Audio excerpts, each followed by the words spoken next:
Hi everyone, today we are going to talk about a very common foot injury known as plantar fasciitis. So this is basically an overuse and inflammation injury at the bottom of our foot, where basically the plantar fascia, which is the group of muscles and fascia that encases everything underneath here, attaching from your heel all the way up to the ball of your foot. When that gets sore, inflamed, it's going to make it very, very hard to walk. You might find that first thing in the morning you get out of bed and you have to go on the balls of your feet because your feet are too tight for you to get your heels all the way down. You might not have full-blown plantar fasciitis yet. It might just be starting to onset a little bit after you run, but either way, now is the time to get onto it. You want to get onto it as quickly as you can, and let's see if we can stretch out the bottom of our foot and strengthen it as well so it doesn't come back in the future. As with most of our injuries, we can put it down to load multiplied by fatigue. So yeah, too much load is going through that feet relative to what they can handle, and yes, the fatigue, because they're just not strong enough or they're too tight to be able to handle what you're throwing at them. So let's go through some stretches, let's go through some strength stuff, and let's solve that foot pain for you now. Okay, obviously being an injury that's relating to our feet, we're going to spend a lot of time down here on the ground and a lot of time looking at my feet. So apologies if you're one of those people that doesn't like looking at people's feet, because we're going to look at these a lot. And also apologies if you're one of those people who do like looking at feet, because they're probably not the best looking feet you've ever seen. But that's all right. We're going to spend some time down here anyway. So our first one, this is assuming that you're in acute pain and you're really not able to do much with those feet at all. This is kind of like your baseline stretch that we're going to start with, which is basically just wrapping a band. The thickness of the band is sort of irrelevant, around your big toe, and then just pulling your big toe up like that, and then letting it come back down. Pulling the big toe up, and then letting it come back down. So the plantar fascia runs all the way from the big toe down to the heel. So what we're trying to do here is just, we're keeping our heel still, obviously, and we're pulling our big toe up, and then working back down. Depending on your pain, you could grab a little bit lower, make that a little bit tighter. Obviously, I'm not in pain, so I can do this, but you might find that might be too much for you. Let's just see how you go work up to your pain threshold. Next is foot rolling. So just like we can foam roll our calves or our quads, we want to do some foot rolling and try and lengthen out those muscles and fascia on the bottom of our feet. Now, a foam roller is going to be too big to get into the feet. We want to use something smaller.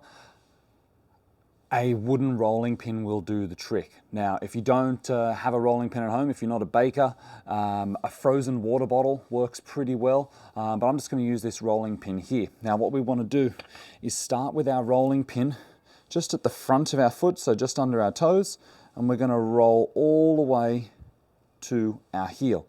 So if I just take this back a little bit, we're going to start here at the ball of the toes and roll all the way to the heel. Just relax and let the foot roll over, just the natural curve of the foot. Don't grip too hard, just rolling backwards and forwards. Now, at first, when you're in acute pain, this is probably going to be pretty painful and you won't be able to put much weight into it at all.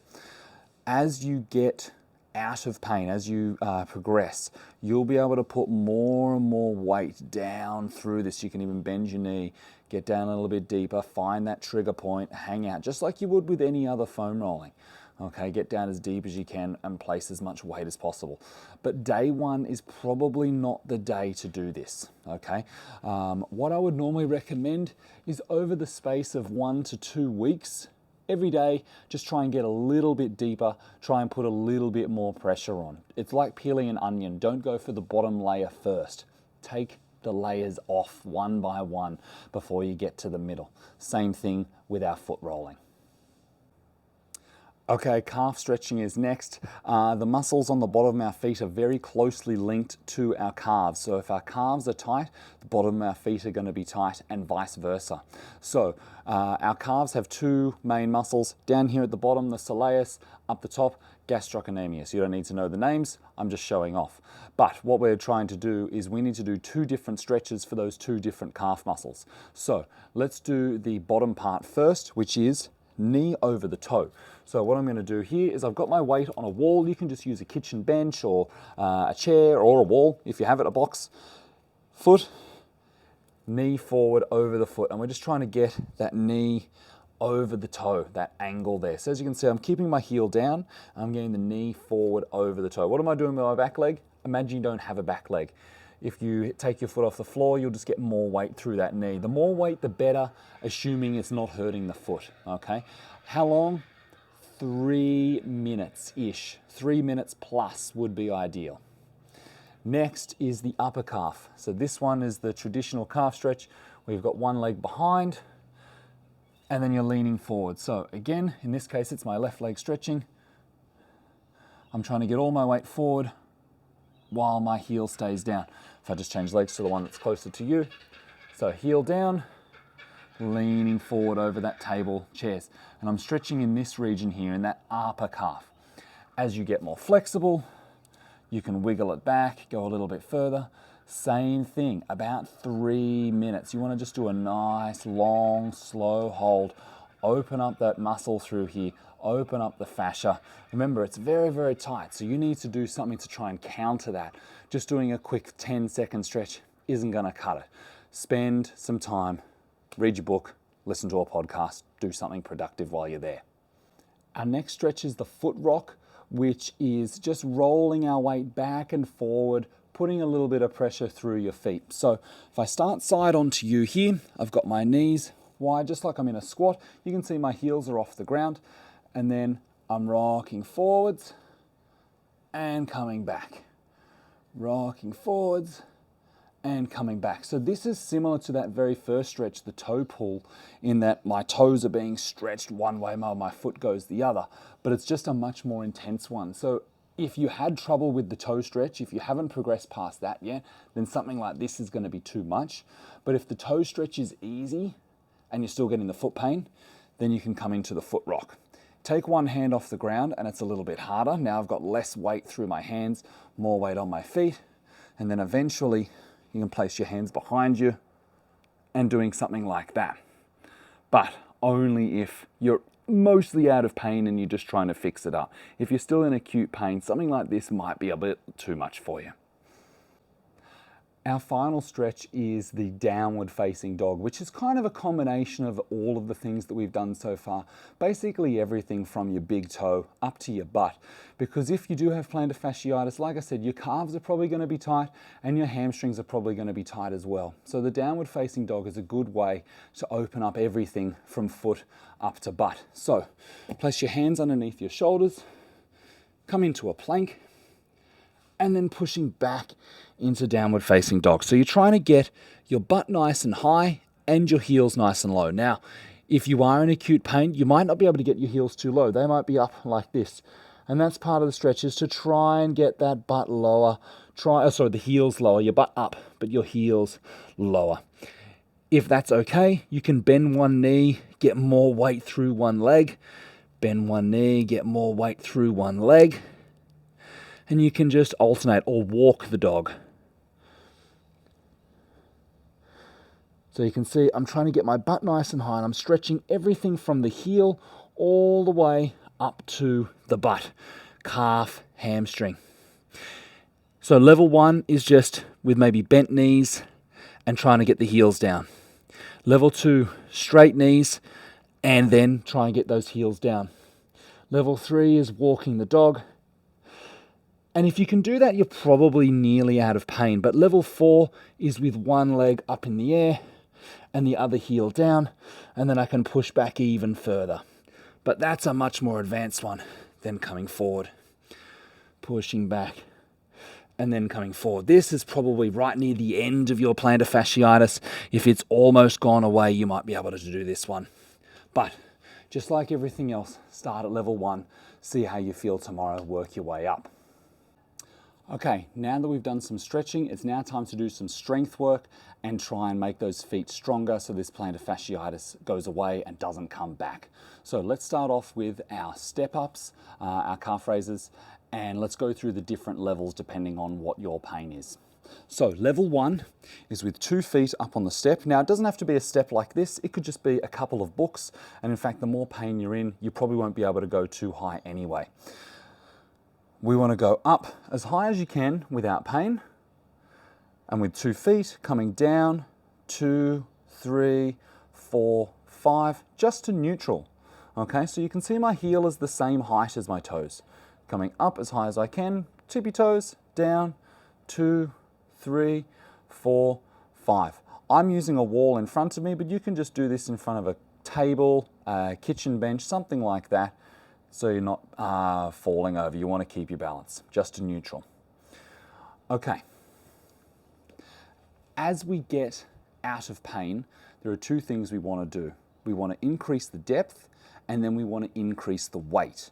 So the first thing we want to do is increase the depth. We want to get, with 2 feet, deeper and deeper and deeper. So imagine this is my heel, this is my toe.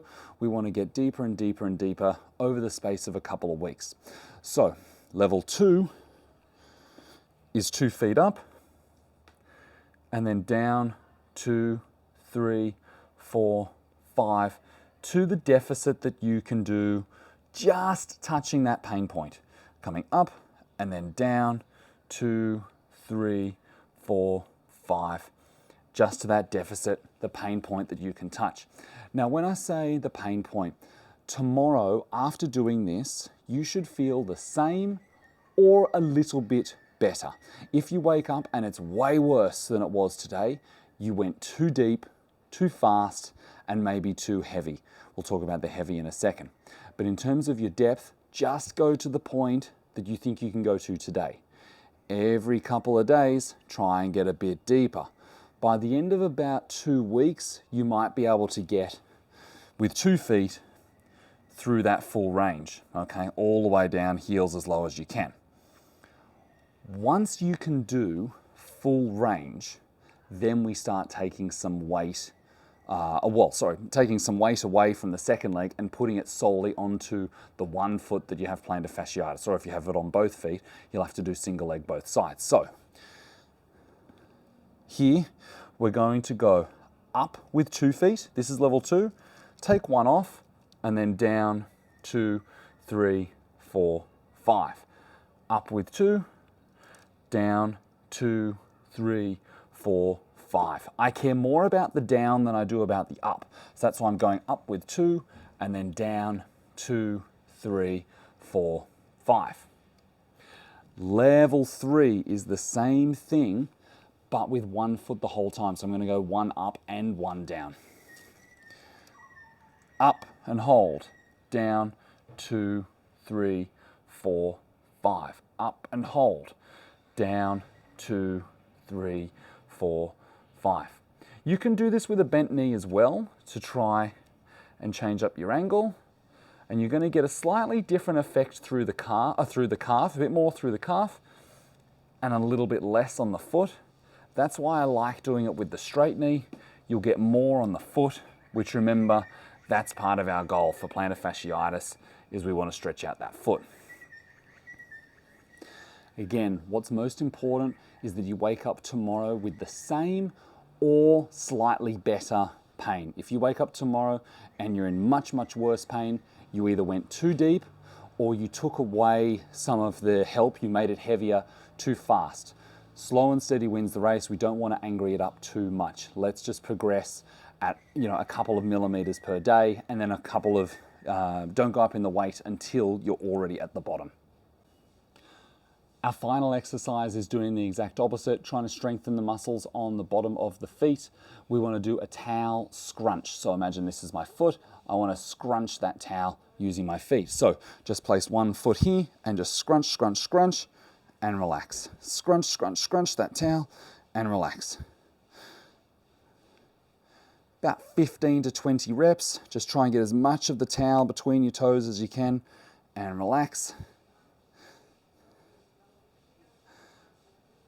And we're just working the muscles on the bottom of the foot. A good way to do it is in conjunction with the step-ups. So do a set of the deficit step-ups, the calf raises, relax, do your towel scrunch, relax. Do your step-ups, relax, do your towel scrunch, relax, and do 3 sets of 15 to 20 reps. Plantar fasciitis can be a quite debilitating foot injury, but thankfully it's also quite a simple one to fix. We just need to stretch out the muscles on the bottom of the feet, the calves, the hamstrings, and strengthen those muscles eccentrically, e.g. through stretching, and that foot pain should go away relatively quickly within a couple of weeks. However, if you leave it alone, if you don't do anything and you try and just push through it, you keep running, you keep jumping, and you don't start doing this eccentric strength and stretching stuff, that plantar fasciitis will become very chronic, very painful, and a very long wait to get rid of. So get onto it as soon as you can, do your stretches, do your strength work, and plantar fasciitis should be a thing of the past pretty soon.